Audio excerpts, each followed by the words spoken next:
Movie की शुरुआत में हमें एक छोटी बच्ची को दिखाया जाता है जिसका नाम लुसेंडा होता है। लुसेंडा इस वक्त स्कूल में होती है। इस वक्त स्कूल का ब्रेक टाइम होता है, लेकिन वो बाकी बच्चों की तरह खेल नहीं रही होती है। वो ऐसे एक जगह खड़ी हो रहती है कि जैसे कि वो किसी से डर रही होती है। उसे कुछ आवाज सुनाई दे रही होती, लग रहा था कि उसे कोई बुला रहा होता है। उसी टाइम के बाद ब्रेक ओवर हो जाता है और टीचर सब बच्चे को अंदर जाने को कहते, लेकिन लुसेंडी आवाज भी नहीं सुन पाती। लेकिन टीचर अब उनके पास आकर एक पेपर दे के जाती है। अब उन बच्चे को बताती है कि कल स्कूल का ऑफिशियल ओपनिंग डे है। कल स्कूल के ओपनिंग डे पे एक कंपटीशन होगा। अब स्टूडेंट एक ऐसी चीजें ड्रॉ करेंगे कि जो कि फ्यूचर में पॉसिबल हो सके। सब बच्चे कुछ न कुछ ड्रॉ करने लग जाते हैं, तो सिवाय लुसेंडा के। लुसेंडा अपने पेपर पे कुछ नंबर लिख रही होती है। वो नंबर लिख कर वो पेपर को फुल कर दी होती है। वो लुसेंडा अपने पेपर पे लास्ट नंबर लिखते ही, लेकिन उसका टाइम एक्सपायर हो जाता है और लुसेंडा की टीचर उसके पेपर ले लेती है और टीचर उसका लेटर और बाकी सारे बच्चों का लेटर लेके एक टाइम कैप्सूल में डाल देती है और उनको बताया जाता है ये कैप्सूल अब 50 साल के बाद खोला जाएगा। अब स्कूल ओपनिंग डे के बाद टाइम कैप्सूल को जमीन में गाड़ दिया जाता है और यहाँ पे लुसेंडा की टीचर लुसेंडा को देखती है कि लुसेंडा एक सेकंड में गायब हो जाती। उसकी टीचर गायब परेशान हो जाती। अब स्कूल की टीचर और स्कूल का गाइड ये लुसेंडा को पूरे स्कूल में उसका नाम लेके ढूंढ रहा होता।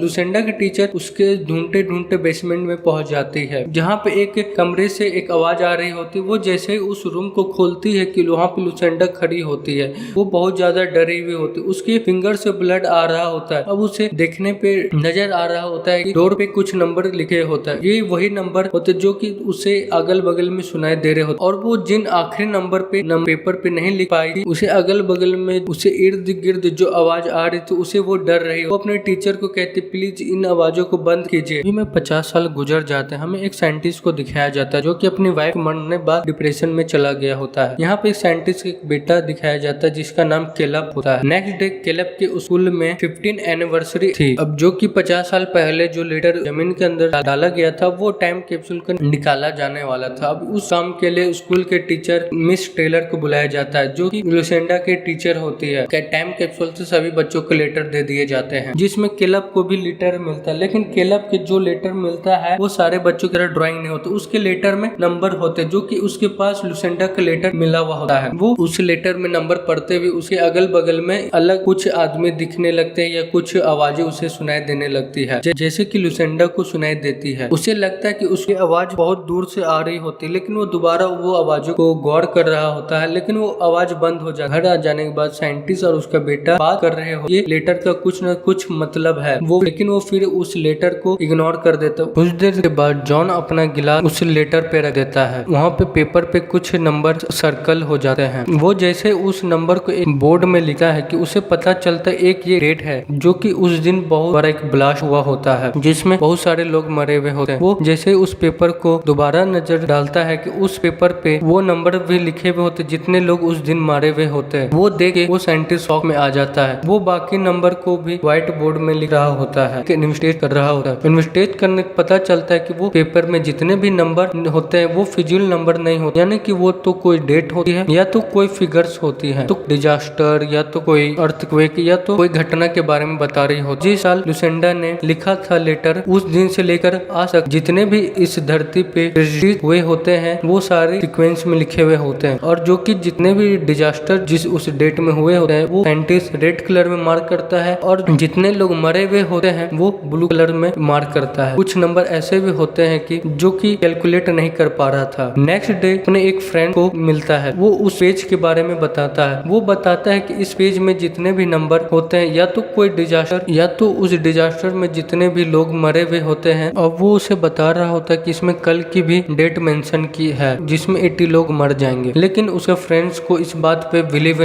करना मुश्किल था, लेकिन जॉन का फ्रेंड उसे कहता है कोई इंसिडेंट हो सकता है क्योंकि इस पेपर में जो कि और भी नंबर होते हैं जिनका कोई भी मीनिंग नहीं नजर आ रहा होता। अब वो जॉन को रिलैक्स करने के लिए कहता है कोई तुमसे मजाक भी कर सकता है। अब जॉन उस लेटर की सच्चाई जानने के लिए उस टीचर के घर जाता है जो कि जॉन को कंफर्म करते हैं कि ये लेटर ओरिजिनल है, ये एक बच्ची लुसेंडा ने लिखा था। उसी के साथ ये भी बात बताती है जिन दिनों लुसेंडा इस लेटर को लिखा था वो उन दिनों अजीबोगरीब उसके साथ कोई घटना घट रही होती। वो अपने अगल बगल में आवाजें उसे सुनाई दे रही होती है। वो उस दिन के वाकया भी बताती है कि जिस दिन लुसेंडा अब गायब गायब हो गए थे। वो अपने फिंगर से डोर पे कुछ फिगर्स लिखे हुए होते। वो जॉन अब लुसेंडा के बारे में जानने के बारे में चाहता था, लेकिन टीचर उसे बताती है कि लुसेंडा किसी बीमारी से पहले ही मर चुकी है। अब बाहर आने पे उसे पता चलता है कि उसका बेटा कैलब किसी से बात कर रहा होता है और वो मिस्टीरियस आदमी उसे एक स्टोन देता है। उसे बिना कुछ भी कहे हुए वहाँ से चला जाता है। इसके बाद नेक्स्ट डे जॉन कैलब को स्कूल लेने के लिए जाता है। स्कूल लेने के लिए रोड पे होता है, लेकिन ट्रैफिक जाम होने की वजह से वो आगे नहीं जा पा रहा था। तभी उसे अचानक कार के जीपीएस पे नजर पड़ती, जहाँ पे कुछ फिगर्स पेपर्स पे ही लिखे हुए दिखते हैं। पता चलता है कि यहाँ पे एक प्लेन क्रैश हो चुका है। यहाँ पे घर आ जाने के बाद वो एक्सीडेंट के बारे में रिसर्च करता है, जहाँ पे उसे पता चलता है अब 80 लोग मारे चुके हैं, यानी कि जो भी उस पेपर में लिखा हुआ था वो सच होता है। यहाँ पे कैलब के रूम पे एक मिस्टीरियस आदमी को दिखाया जाता है, जो कि कैलब को ब्लैक स्टोन दिया होता है। वो कैलब को विंडो के बाहर पे फ्यूचर का एक सीन दिखाया जाता है, जहाँ पे सब कुछ जल रहा होता है। यहाँ पे लोग अपने जान बचाने के लिए भाग रहे होते हैं। कैलब उसे डर कर वहाँ पे चिल्ला देता है। जॉन अपने बेटे के पास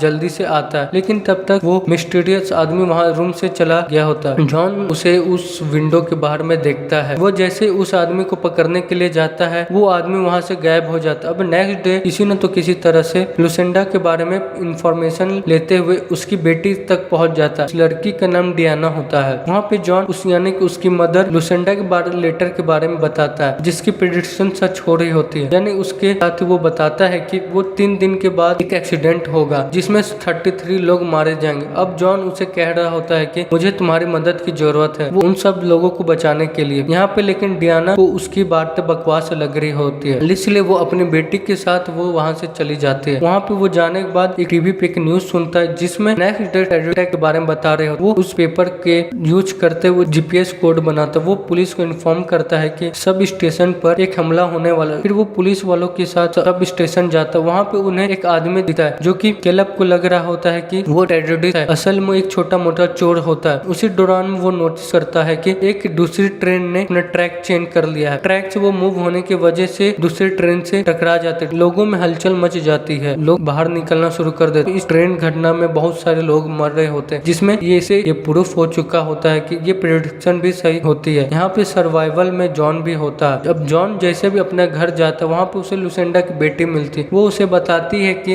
इसमें जो कि पेपर में लास्ट फिगर होता है, ये आज से कुछ दिन के बाद होती है। डियाना बताती है कि लुसेंडा अक्सर कि मैं इस डेट में मर जाऊंगी। वो जॉन को ये भी बताती है कि वो अपनी मॉम को इसलिए नहीं पसंद करती थी क्योंकि वो लोगों की मरने की डेट जाया करती थी। अब डियाना जॉन को उस घर में लेके जाया करती थी जब वो सबसे छुपना चाहती थी, यानी कि सबसे अलग रहना चाहते, यानी कि वो उस पेपर के लास्ट वर्ड देखते हैं कि जहाँ पे 2 बार डबल बार ई उल्टा लिखा हुआ होता है। उनको लगता है कि वो लुसेंडा के सर नेम के वर्ड्स है। वो जैसे ही घर में घुसते हैं, पता चलता है कि वो ई एवरीवन का सिंबल होता है, यानी कि इस डेट को हर कोई मर जाए। यहाँ पे कार के बाहर कैलब और उसके साथ डियाना की बेटी भी थी। यहाँ पे वो मिस्टीरियस आदमी वो आता है, जो कि पहले भी कैलब को दिखे हुए। वो लोग बच्चों से कह रहे होते कि हमारे सब पास आ जाए। वो इस विस्प्रिंग्स को वैसे ही विस्प्रिंग्स होती जैसे ही कल लुसेंडा को सुनाई दे रही होती है। यहाँ पे कैलब उनके पास नहीं जा रहा होता, बहुत वो होशियारी से इशारा करते हुए कार का हॉर्न बजा देता है, जिस उनको पता चल जाता है कि बाहर पे कुछ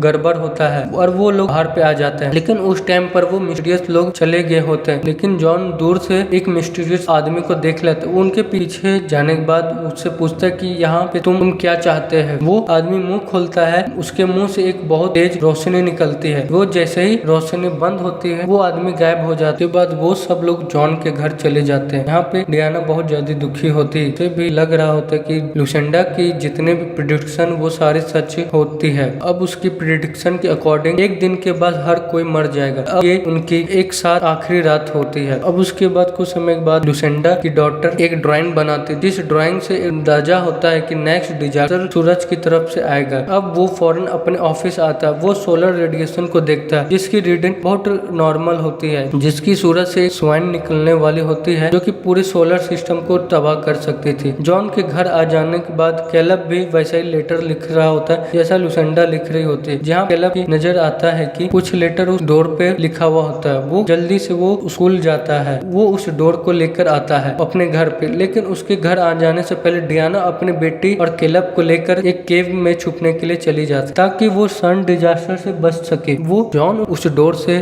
नंबर पढ़ता है उनको कैलकुलेट करता है कि उसे पता चलता है कि ऐसी भी जगह है जहाँ पे इस डिजास्टर से बच सकता है। लेकिन घर आने पे वो डियाना के साथ कोई भी नहीं मिलता। अब वो उनके पीछा करने के लिए जाता। अब यहाँ पे डियाना को देखते जहाँ पे गैस स्टेशन पे आती है। यहाँ पे न्यूज में बताया जाता है कि इस अर्थ पे एक बड़ी मुसीबत आने वाली, जहाँ पे हर कोई को एक अंडरग्राउंड शेल्टर की जरूरत पड़ रही होती है। यहाँ पे डियाना को कॉल करती है कि वो कहाँ पे है। वो जॉन उसे बताता है कि हमारे पास एक ही जगह है जहाँ पे हम इसे बच सकते। वो लुसेंडा को वो घर है कि जो हमेशा छुपने के लिए जाया करते। वो वहाँ पे फोन पे बातें कर रहे होते, उसकी कार को चुरा लेते हैं। अब भी डियाना भी एक कार को चुराते और अपने कार को पीछा कर रही होती, लेकिन तेजी में उसकी कार का एक्सीडेंट हो जाता है। अब वो अपनी मदर लुसेंडा की अकॉर्डिंग डियाना भी उसी टाइम मर जाती। जॉन किसी न किसी तरह से उसकी घर में पहुंच जाते, जहाँ पे वहाँ पे ब्लैक स्टोन नजर आ रहा होता है। यहाँ पे कैलब के पास भी होता है। वो कुछ पे जॉन को मिस्टीरियस आदमी नजर आ रहे होते। वो उसे शूट करने वाला होता है। उसका बेटा कैलब उसे रोक देता है। ये लोग हमें बचाने वाले हैं। वही लोग होते कि जो कि डिजास्टर के बारे में बता रहे होते, जो कि लुसेंडा उनकी आवाजें पहले सुन रही होती। अब वो कभी कभार